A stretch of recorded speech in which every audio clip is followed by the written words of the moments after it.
Bonsoir à tous et bienvenue dans cette édition d'information. À Zérekore, la cérémonie d'installation des nouvelles autorités administratives récemment nommées par décret s'est déroulée en présence d'une forte mobilisation des cadres régionaux et des populations, un moment solennel marqué par de grandes attentes pour le développement de la région. Mohamed Salih Oupaye.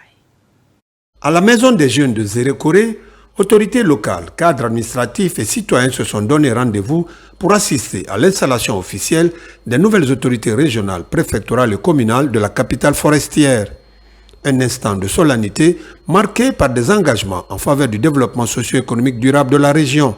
Mon premier outil de travail, c'est la cohésion sociale. Je veux qu'à Zérekore, qu'il est bon de vivre, que les communautés vivent ensemble, main dans main. Comme vous voyez la jeunesse, vous voyez, non? C'est toute ethnie confondue. Donc c'est ce que moi je veux.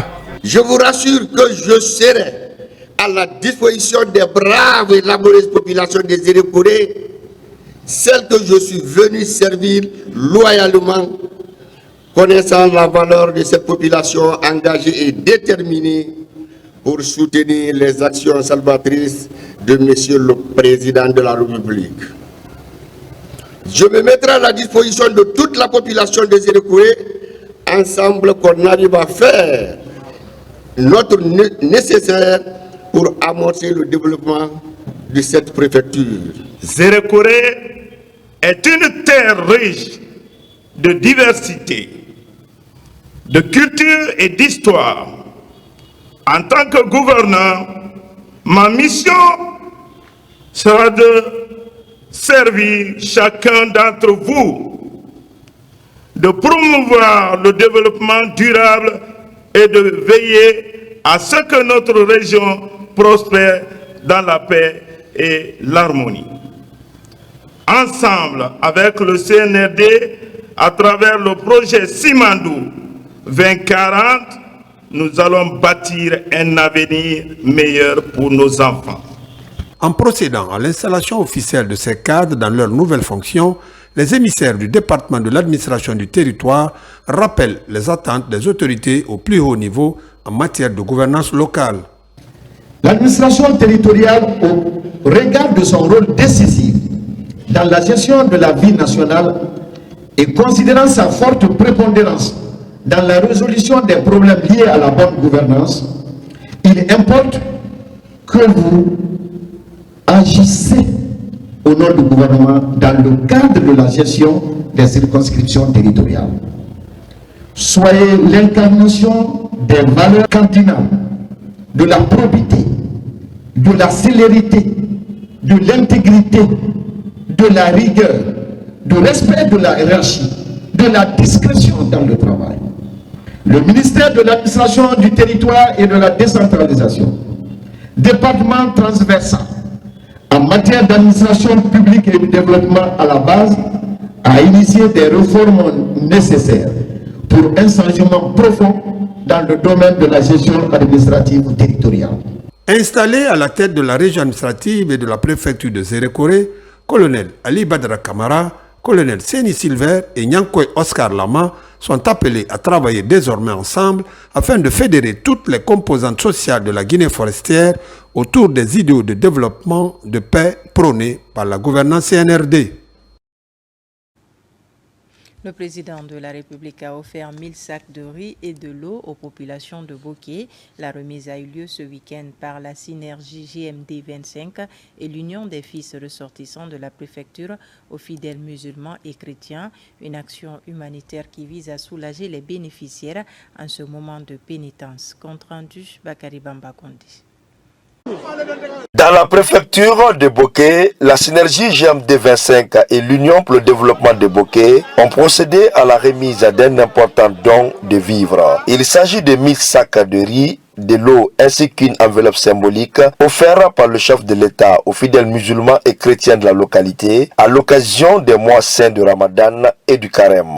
Ce geste présidentiel vient renforcer les liens entre les différentes communautés de la préfecture. Nous, fils ressortissants de Boké et filles, nous sommes là depuis hier nuit au nom du chef de l'État, le général Mamadi Doumbouya, pour se joindre au gouverneur de région et à tous les sages, nos mamans et nos frères de Kakandé, dans le seul but de leur présenter communément dit le Sunnakati du chef de l'État à la population de Kakandé.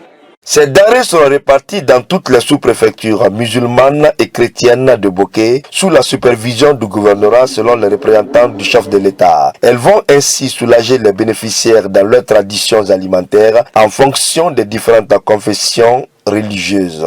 Pendant que les musulmans sont en train de faire le ramadan de l'autre côté, les chrétiens font le jeûne de l'autre côté. C'est une toute première. Donc, à l'occasion de cette situation, nous remercions très sincèrement le général d'armée Mamadi Doumbouya. Mamadi Doumbouya est une source d'inspiration pour la population guinéenne. Combien de Guinéens vont s'inspirer pour venir soulager la population?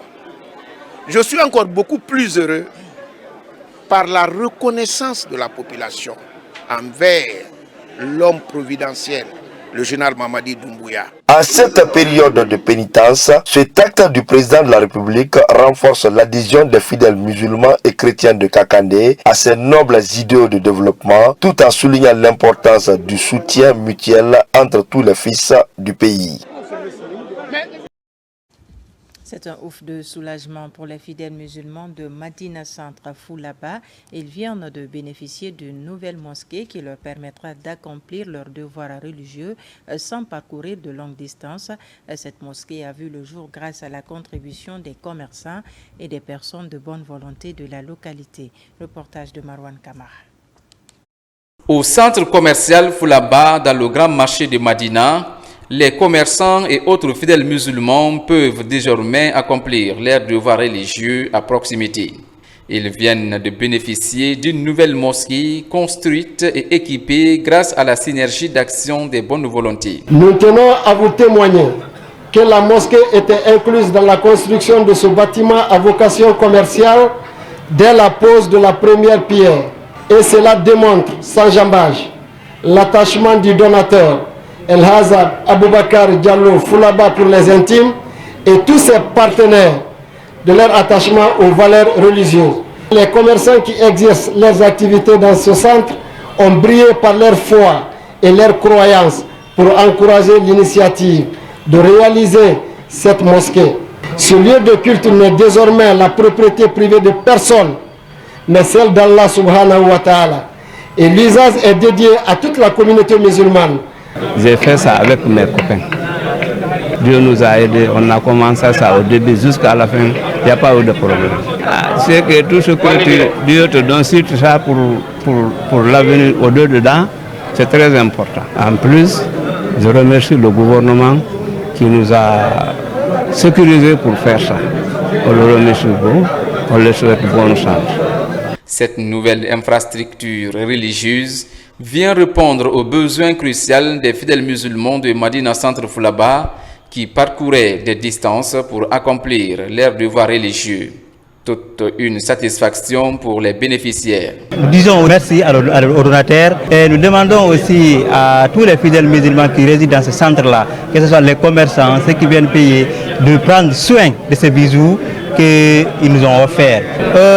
Nous demandons à tous les chefs de centre d'emboîter le pas de ce monsieur. S'il y a assez de mosquées, ça va permettre aux fidèles musulmans de pratiquer l'islam de la bonne manière. La cérémonie inaugurale a rassemblé plusieurs fidèles venus de partout à Conakry. À cette occasion, des prières et bénédictions sont formulées pour la quiétude sociale dans le pays et pour la bonne poursuite des travaux de développement engagés par le CNRD. Du côté de l'université unique, un événement marquant a réuni d'anciens étudiants autour d'un moment de gratitude et de partage. Il s'agit de la promotion 2008 qui célèbre son 17e anniversaire de sortie. Un sacrifice a eu lieu au sein de l'établissement à cet effet, un geste symbolique qui vise à renforcer les liens entre les différentes générations. Le point avec Noumousso Diakité. L'université unique a accueilli ce jour une cérémonie spéciale marquant le 17e anniversaire de sortie de la 8e promotion diplômée en 2008.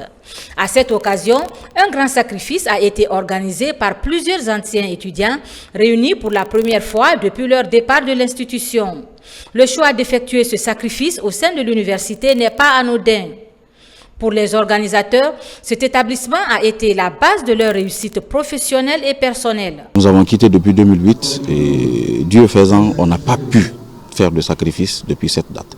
Alors l'initiative est venue de certains de nos amis pour qu'on se réunisse assez rapidement, surtout en ce mois saint, le Ramadan, pour faire ce sacrifice avec nos anciens professeurs, avec nos encadreurs, avec les amis qui ont pu effectuer les déplacements. Donc ce sacrifice est fait pour que nous célébrions ensemble notre promotion, pour que nous célébrions notre université, que nous célébrions également nos encadreurs. Que Dieu bénisse tout le monde, que Dieu accompagne tout le monde dans ces différents projets. À travers cette initiative, la promotion 2008 adresse un message fort aux nouvelles générations. La persévérance dans les études et le respect des enseignants sont essentiels pour tirer pleinement profit de la formation reçue. Rechercher la bénédiction, revenir vers les enseignants qui vous ont formé, demander bénédiction de ces enseignants, c'est un exemple salutaire. Et moi, c'est l'occasion pour moi d'appeler les autres promotions à se joindre à cette 8e promotion pour redorer le blason et l'image de notre université unique. Ça fait de la joie de retrouver ces jeunes qu'on a eu en première année, qui sont aujourd'hui des cadres. Aujourd'hui, nous avons un ministre parmi les membres du gouvernement. Donc, c'est vraiment de la joie que je ressens et de la fierté d'avoir été parmi ceux qui ont encadré ces jeunes. Les organisateurs espèrent instaurer une tradition qui pourra être reprise par les promotions futures, renforçant ainsi le sentiment d'appartenance à cette institution. Culture pour terminer avec la sortie le week-end dernier de l'ouvrage du jeune auteur Alimou Sadousso intitulé La sonnée de mon encre. Ce roman de 88 pages est édité par la maison Innova Édition. Il traite des sujets d'actualité comme l'amour, l'amitié, la réussite et la confiance en soi, des thèmes qui visent à booster la jeunesse guinéenne à pleinement participer à l'édifice d'une littérature engagée et constructive. Amadou Touré, Moussa Namina Keita.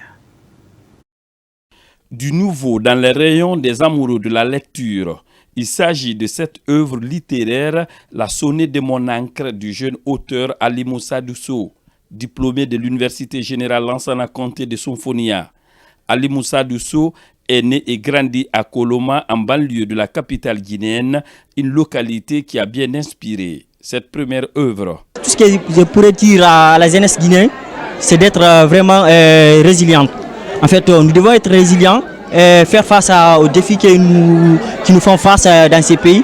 C'est lancer dans la vie associative, aussi opter pour la formation et ainsi de suite. C'est de là que vraiment peut venir le changement. Lorsqu'on a reçu le manuscrit du livre de M. Ali Mousso, on a vu qu'il était rempli assez d'instructions, d'enseignements qui peuvent vraiment profiter à la jeunesse guinéenne et même africaine.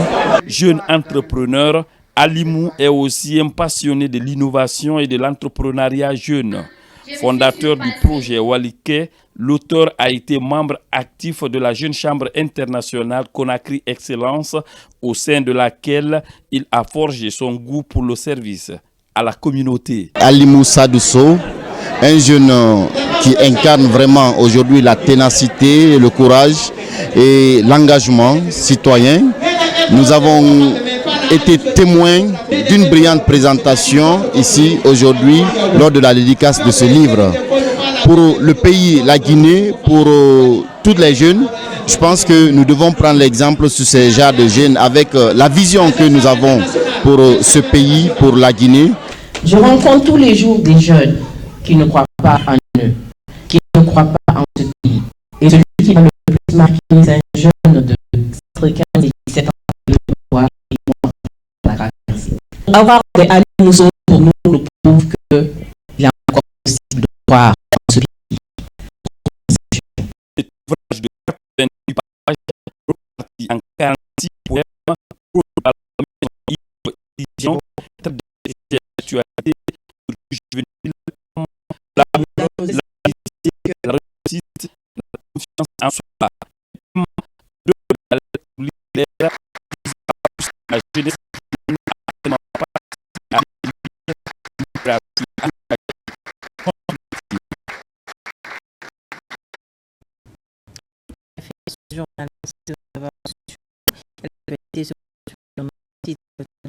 stratégie